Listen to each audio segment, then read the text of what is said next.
The first time I saw the old silver pendant around the little boy's neck, I almost told him to take it off before someone stole it. Instead, I smiled and said, "That's a beautiful necklace, Noah. Was it your mom's?" The 7-year-old looked up from the coloring book he carried everywhere and wrapped his tiny fingers around the pendant as if it were the most valuable thing in the world. "No," he whispered. "My daddy gave it to me." His answer made me pause. I had been Noah's elementary school teacher for almost 3 months. He lived with his grandmother, Evelyn, in a tiny rented house on the edge of town. Everyone knew his story, or at least the version they believed. His mother had died in a car accident when he was only 2 years old. His father had supposedly disappeared before Noah was born. No one expected a different ending. Yet every time someone asked about his father, Noah gave exactly the same answer. "My daddy loves me." Children usually repeated what adults told them. But nobody around him ever spoke about his father. That strange certainty in his voice never disappeared. One rainy Thursday, school dismissed early because of a storm warning. Since Evelyn worked part-time at the town library until evening, Noah waited with me until she arrived. As thunder rolled across the sky, the lights flickered. Noah sat quietly beside the classroom window. "What are you thinking about?" I asked. He looked outside. "My daddy likes rain." I laughed softly. "You've met him?" He nodded without hesitation. "When?" "A long time ago." "Do you remember him?" I remember his smile. Children often mixed dreams with memories. I didn't press him.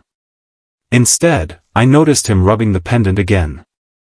It wasn't expensive looking. The silver had faded with age. The chain had clearly been repaired several times. But the pendant itself was unusual. It carried a tiny engraved crest I didn't recognize. Almost like an old family symbol. "What does it open?" I asked. "It doesn't. It looks like it should. My grandma says it keeps promises." That answer stayed with me longer than I expected. Saturday morning the school organized a charity event downtown. Local businesses donated food. Families came with children. Even reporters showed up. Around noon, excitement suddenly spread through the crowd. Black luxury SUVs rolled into the parking lot. People immediately began whispering. "It's him. The billionaire." I didn't think he'd actually come. Out stepped Daniel Ashford. One of the youngest self-made billionaires in the country.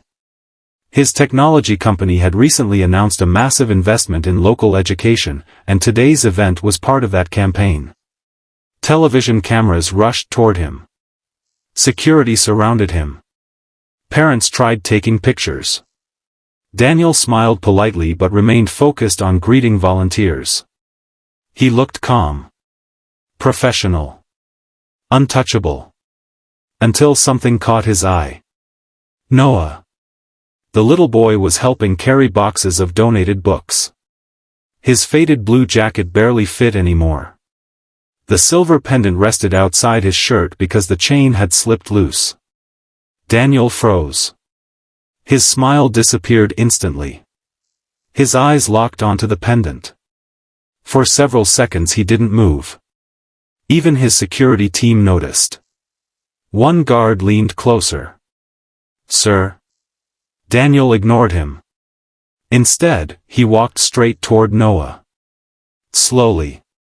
Almost nervously. The crowd became strangely quiet. Noah looked up. Their eyes met. Something impossible seemed to pass between them. Daniel's face turned pale. His breathing became uneven. Then, in a voice loud enough for everyone nearby to hear, he said, "Where did you get that pendant?" Noah stepped back. "My daddy gave it to me." Daniel's entire body stiffened. "What, did you say?" "My daddy." The billionaire knelt until he was at eye level with the boy. His hands trembled. Can can I see it? Noah hesitated. Children instinctively know whom to trust. For several long seconds he studied Daniel's face. Then he slowly removed the pendant and placed it into the billionaire's shaking hand. Daniel turned it over. His thumb brushed the tiny engraved crest. Then he pressed a hidden latch almost no one knew existed. With a faint click, the pendant opened. Inside was an impossibly small photograph. A smiling young woman, holding a newborn baby. Daniel stared at it as though time itself had stopped. His lips began trembling. Tears filled his eyes. No. The word escaped like a broken whisper. No, this can't be. Everyone around them watched in complete silence. Television cameras zoomed closer. Security exchanged confused looks. Daniel clutched the pendant against his chest before suddenly looking at Noah again. His voice cracked. That pendant. He swallowed hard. Belongs to my son. A wave of shocked murmurs spread through the entire crowd. Parents stared. Reporters forgot to ask questions. Even the children stopped playing. Noah frowned with innocent confusion. But I am someone's son. Daniel looked as if his world had shattered. His eyes never left the little boy standing in front of him.